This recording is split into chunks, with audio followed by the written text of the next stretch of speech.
Good morning. I'm going to try to hold this camera still, and I apologize if it's wiggly, but I'm holding little Gemma here. She just got done eating, so I figured now might be a good time to talk to you. So, and of course, she starts waking up and wiggling as soon as I start talking. But anyway, well, you'll notice my house is very quiet right now, which is very strange for me. I apologize that I look terrible and I have my morning voice. No, I'm not a smoker.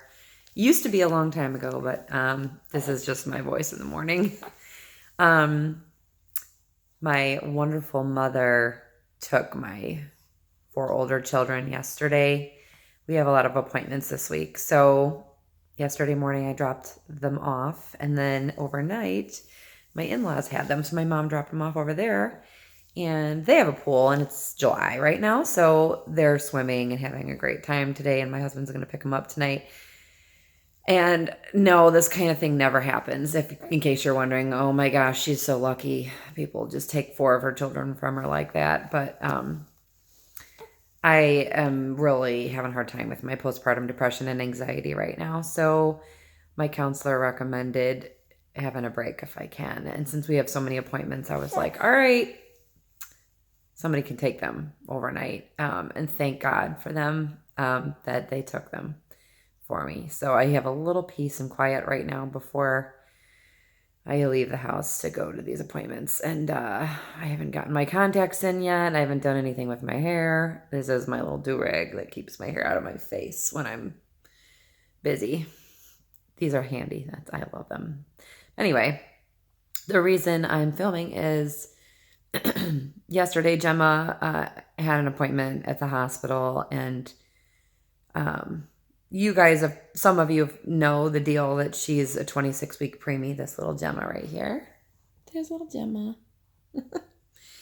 She is now 5.5, almost 6 months actual, and 2.5 months adjusted. So she, as of yesterday, was 10 pounds, 7 ounces. And she's doing okay with her growth and everything, and it's good. But I'm not filming to talk about Gemma so much as I am filming to talk about my pregnancy and delivery. Because anytime I have to go back to the hospital for an appointment, it always kind of takes me back to kind of what happened to me there. I'm already getting teared up because it was very dramatic and traumatic, and it's hard for me to talk about, but I'm going to try to condense it so this video is not an hour long. I am writing a book about it. I've mentioned that in other videos. I'm writing a book about all my special babies. I do have 3 kids altogether that had spent time in the NICU for various reasons. Significant reasons, not like, oh, well, she needed a little extra feeding help or something. Like, 2 of my children were intubated. I mean, like, it's not simple. So if you're interested in the details, which very interesting and miraculous things happened to me. I learned a lot emotionally, physically, spiritually, grew much and changed a lot just during that journey. Still changing and growing with this little one here, but the book's not done yet. But if you subscribe, I can let you know. I will definitely let everyone know when it is ready. It's a work in progress with 5 kids. I gotta, really carve out time to write. But this video will have a hashtag placenta previa because that is what I had during this pregnancy. So for those of you who don't know what placenta previa is, the placenta, when during implantation, is supposed to implant in the back of the uterus, kind of high up on the back wall, and then the baby grows in front of it. So the placenta typically should be on the posterior wall of the uterus. The uterus is strong there, so after birth, it can contract and close off blood vessels when that placenta comes away, so then you don't hemorrhage. And it's also very rich in blood flow up there since it's near the heart. So that's the best place, and that's where it should theoretically implant. Placenta previa is a case that for various reasons, the placenta implants in the wrong spot. So at 11 weeks pregnancy back in October of 2017, after 4 or 5 days of brown spotting, this is the TMI video. If you are not comfortable hearing about bleeding or any kind of women's business, gore, birth, any of that, this is not a video for you. So I'm just going to give you a word of caution right now. If you don't want to hear about blood, you should probably turn this video off right now. So after about 4 or 5 days of spotting brown, which I wasn't really concerned about because brownish spotting, like very little bit during the first trimester, is not a big concern. But then randomly at 11 and a half weeks, I had bright red bleeding, very, very heavy, out of nowhere. And I went to the ER thinking I was miscarrying, although I wasn't cramping. It turns out they did an ultrasound and they said, baby looks fine, but you have a low-lying placenta, which means my placenta was right on the edge of my cervix. So they said, this is a bad spot for a placenta, but it can migrate up the back wall. So right now, you're prone to bleeding. You need to go on modified bed rest, which means no picking up anything more than like 15-ish pounds, maybe 20 pounds tops. No exercise, pelvic rest. You know what that means, right? And they said that's basically what I need to do right now, and until it resolves. It was really scary, but at home thinking, okay, good, the baby's all right. We can get through this. But after various appointments and tests and things for the next, several weeks, I was still bleeding, but not red. It was just brownish, but it was it was more than spotting. It was like a light flow of brown blood. And I kept being told by every doctor, oh, it's okay. It's just residual blood from when you had your bright red, heavy bleed. It's just kind of trapped up there. You're just it's just, coming out, making its way out, and it's brown. That's why it looks old. And I never had any cramping or anything, and I was trying my best to follow my modified bed rest. But, I had a 1-year-old at the time, and she was over 15 pounds. So I had to pick her up to put her in the car. I tried not to. I tried to have my older daughter put her in and out of her car seat. She was too little to climb in and out of the minivan, all the way up on her car seat by herself. But so I did have to pick her up sometimes. And guess what? I did have to carry laundry baskets up and down the stairs sometimes. I tried my best to avoid it, but sometimes I had to. So I did my best. And at 17 weeks, I had an ultrasound to check on the situation because I was still bleeding the brown blood, and still, they wanted to see where the placenta was going. Was it in the same place? Was it resolving? Was it moving up the wall? I don't know. So the ultrasound showed it had turned into a complete previa, which means it was dead center over my cervix. So posterior and anterior walls of the uterus were equally covered with the placenta, and my cervix was completely covered, corked off by this placenta. What does that mean? You cannot deliver vaginally if your placenta is there. I had never had a C-section before, and it also is very dangerous.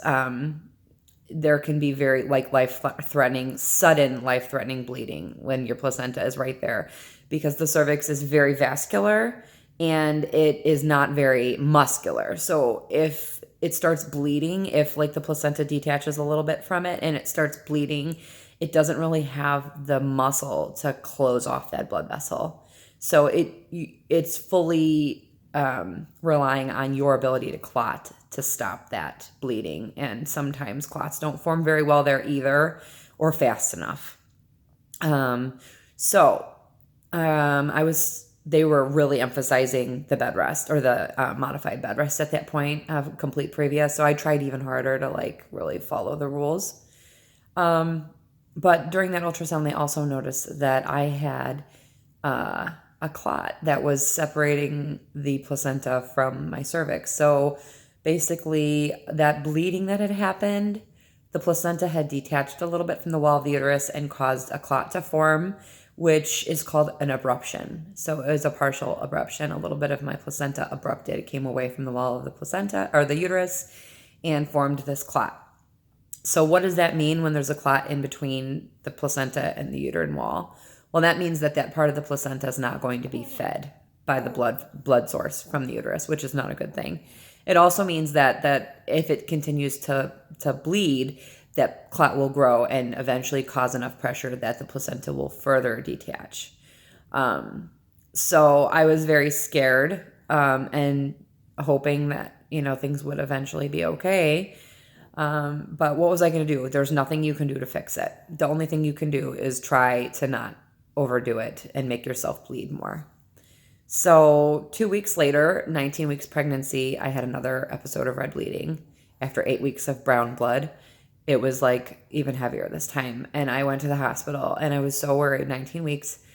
And they kept me overnight for observation and they said, look, you are not viable. Baby's not viable. Baby looks fine. But if we have to take this baby out, if you are bleeding so bad that the only remedy is delivering that baby, they have to deliver that baby and there's nothing they can do to save that baby. And it's very unfortunate at 19 weeks that there's nothing they could do. The baby could be completely healthy, but in that situation, it would be a life of the mother kind of thing.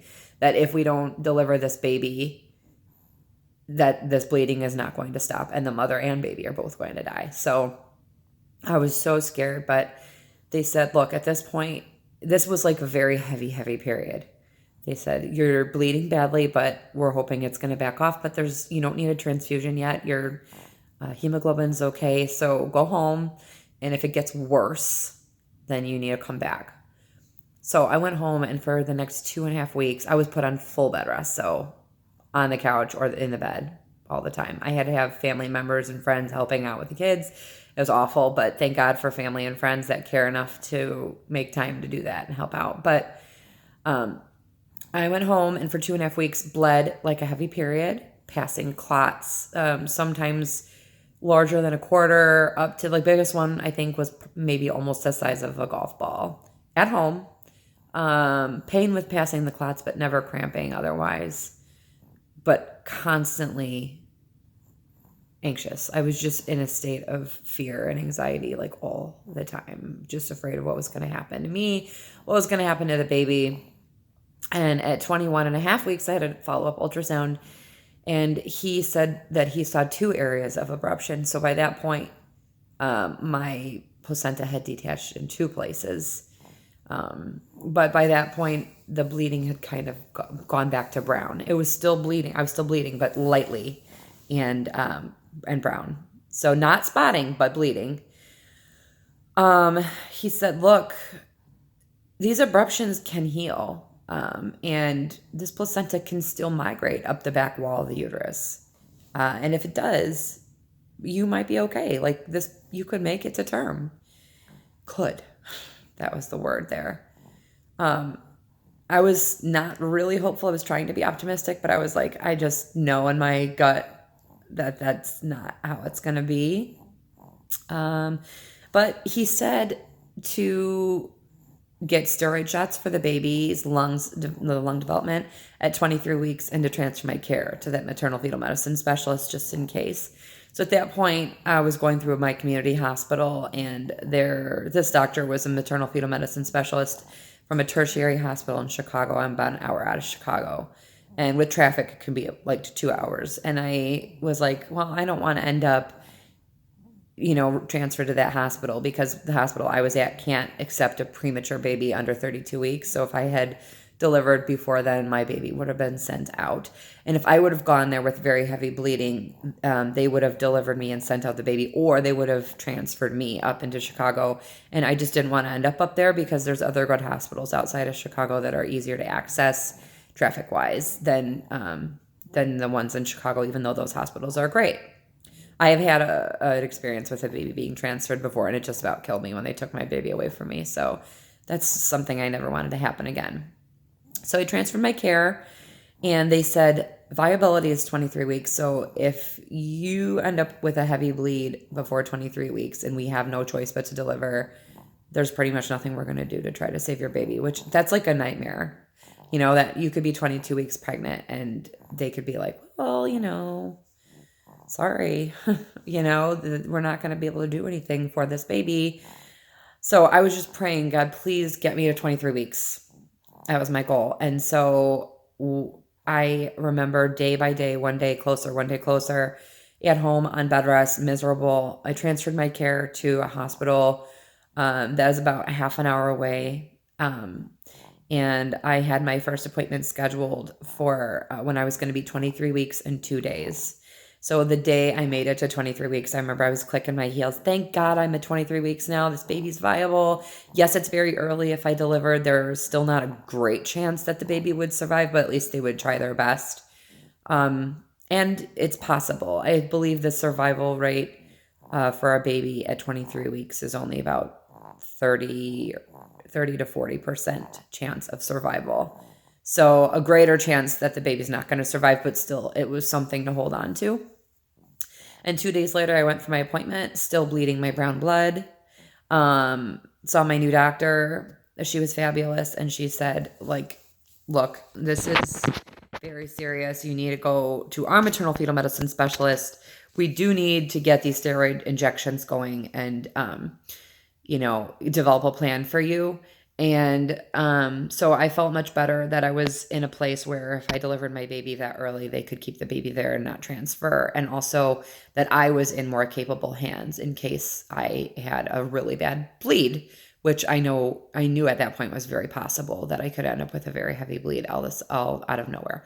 So I went home from that appointment, and an hour after I got home, I felt something in trickle, and I went to the bathroom, and it was the worst flow of blood I had seen ever. Like, in that pregnancy, it was so bad. I screamed and I told my husband, get the kids in the car. We have to go to the hospital right now. And we flew to that hospital. We drove so fast, and I was so afraid because I don't know if you know how fast you can bleed out, but you can literally lose like a liter of blood in like 5 minutes. I'm not kidding you. These blood vessels are no joke, that are in the abdomen. If one of them opens up, it's dangerous, very dangerous. So it was like gush, gush, gush, and I was freaking out.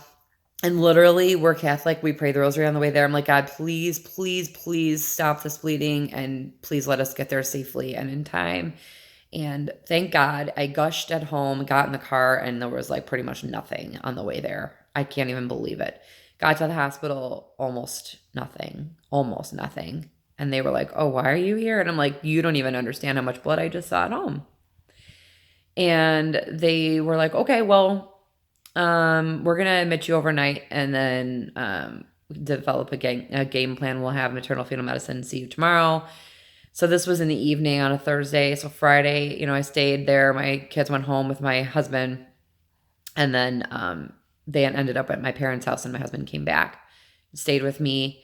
And by the next day, I was bleeding again. And they were like, well, yeah, I mean, it's abrupted. Your placenta's abrupted, in a couple places. And we don't know how long you're going to make it here. I mean, hopefully we can keep you pregnant for a while, but you're not going anywhere till you deliver. So 23 weeks and 2 days, mother of 4 children at home. And I'm like, okay, that's it. I'm living at the hospital now. But I would do it if it meant making my baby survive. So I ended up there. They started the steroid shots that day. So I got the steroid injections first round. They do one day, and then they do another one the next day to develop the baby's lungs a little bit faster, just in case you do have to deliver early. I was supposed to stay in bed as much as possible, but at that point I was allowed just up only to go to the bathroom. So I wasn't allowed to shower or anything like that. And I ended up, again, the details will be in the book, but I ended up in that hospital for a total of, on my 22nd day in the hospital, I delivered my baby, 26 weeks and 2 days. So that was an emergency C-section. I had bled every single day that whole time. I had ended up, but from the get-go, from my first transfusion, because I did end up needing transfusions, my hemoglobin was dropping. From my first transfusion all the way up and through my emergency C-section, and the day of my emergency C-section, I ended up with a total of 16 units of blood To put that in perspective, that's like 8 liters of blood. That's like your whole body's volume of blood right there. And a pack of plasma. I also had 8 intravenous iron infusions. 2 of those infusions caused the most painful case of phlebitis. I had no idea. Phlebitis is when there's inflammation in your vein. And iron is very irritating to your vein. So an iron infusion can cause phlebitis. So, I mean, we're talking like a lump, a goose egg lump on my arm where my vein is. Very, very hot and tender and painful 2 times because of the iron. My body just did not like it. My vein was like, burning, inflamed. It was awful.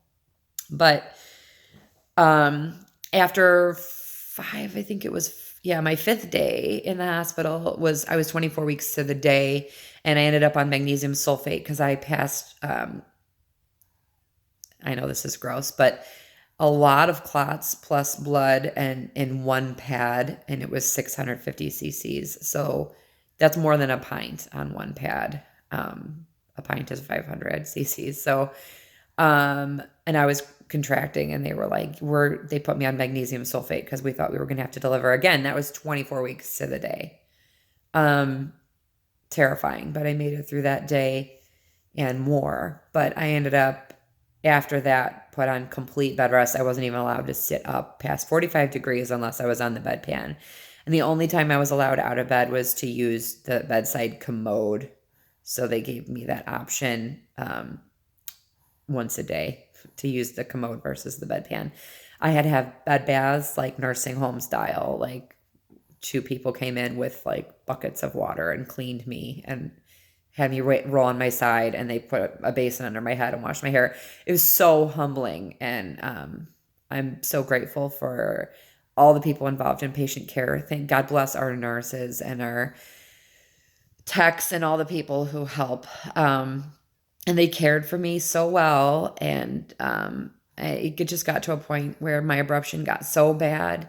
The day I delivered her, I lost, between the C-section and the 24 hours leading up to the C-section, a total of about 4 liters of blood. It was no joke. Estimated blood loss during the C-section was 2,200 cc's. And leading up to that, the 24 hours leading up to that, I lost about 2,000 cc's in that 24 hours. So it was really dangerous, really bad. And then they had to deliver her. The abruption was just, her heart rate was decelerating, and it was just really bad. So that's my story. But for those of you who might have placenta previa, I know that sounds really scary, but in case this helps you at all, I'm actually today going to a hematology appointment to follow up, because they believe I have a blood clotting disorder, because they said that most of the time, if you bleed from placenta previa, your body makes a clot and then you stop bleeding for a while. So it's like on and off. But for me, it never stopped for 15 weeks. If you have previa, don't be like, oh my gosh, this is going to happen to me too. Not unless you probably have a blood clotting disorder. So I will give you guys a post to follow up with how my appointment went. But they're testing me for some things that can cause abnormal clotting, which could be the reason why all this happened to me. But if you have previa, and even if it's the terrible, scary bleeding episodes, you're bleeding constantly, you're so afraid. Yeah, you know what? It really sucked. I'm not going to lie. It was a terrible experience, but look at this. Look at this little beauty. Like I said, this is not even 6 months ago. This little peanut was born at 2 pounds and 14 inches. And she's got a long ways to go, but she is a beautiful, healthy little girl. And it's possible. You can have these little micro preemies, and they're amazing fighters. And you know what? Sometimes it doesn't turn out so well, but there's hope. There's hope. We live in an amazing era of medical technology.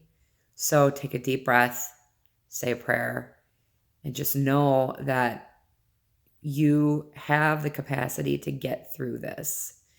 And I'm not going to promise you that it's going to be okay, because that would be a lie. I know a lot of people end up in situations that are much worse than mine. And sometimes, unfortunately, the babies don't make it. And I'm not trying to be negative. I'm trying to be realistic. And I don't want you to think that your baby's not going to make it, but I want you to know that it is possible. And you need to hang on to every last shred of hope that you can to believe that it could happen.